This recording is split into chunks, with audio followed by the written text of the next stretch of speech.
In the newsroom, I'm bringing back right now Mike Baker, security expert, Dietl, former NYPD detective. A horrific story, no matter how you look at it, and for that student essentially watching her teacher get shot in the head. Mark and I were just talking about it. Notice. Or Mike. Mike or Mike. I answer to anything. Okay. The thing we were just talking about with Mike was they didn't release the name. Now, all of a sudden, listening to this about religion, I don't know if his name is going to have a Muslim name or not, but it's starting to look as though if he's asking people about religion, there's a very strong possibility. It doesn't seem that he acted on whatever answers he got, in the sense that, I mean, let's just be clear. Obviously, he is an unstable person. No matter what his beliefs are, no matter what his beliefs he thinks everyone else should have, it's clearly a mentally ill person. Yeah, and it's something, again, until we find out all the information about what the motive is and all that, we really are not going to know if it's just one thing that I've recognized from a lot of these mass shootings, and we were talking about it outside with Mike.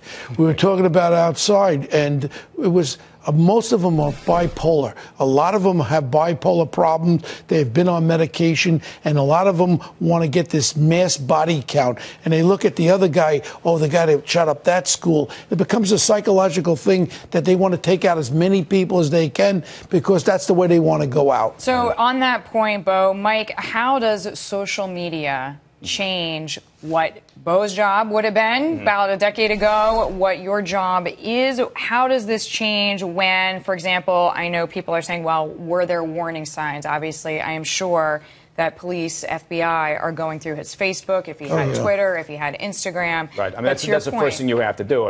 And again, all they're concerned about right now is tearing his life apart and understanding what was the motivation. Also, obviously, understanding whether there was anybody else involved in terms of providing support or were aware of it.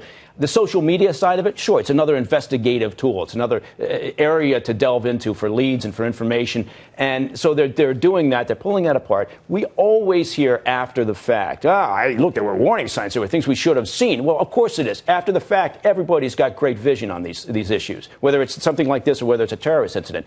So, but the social media is important also from the sense of you saw how information was dispersed, both among the students, sort of informally, and also how it's used as part of an emergency reaction plan by the authorities, and in this case, the academic institution. Let me ask you, in this day and age, tons of teenagers post tons of material that we could understand as upsetting. You know, it's a transitional time, right? So on the flip side, law enforcement cannot go knocking on every single teen's door. No, and I mean, our whole society, I mean, with the violence in our society, and I hate to keep going back with music and gangsters and machine guns and all this, but it has, with the video games, it's a violent society with all the entertainment value. Hey, I just saw Black Mass the other day with everybody getting shot up by our friend there from Boston.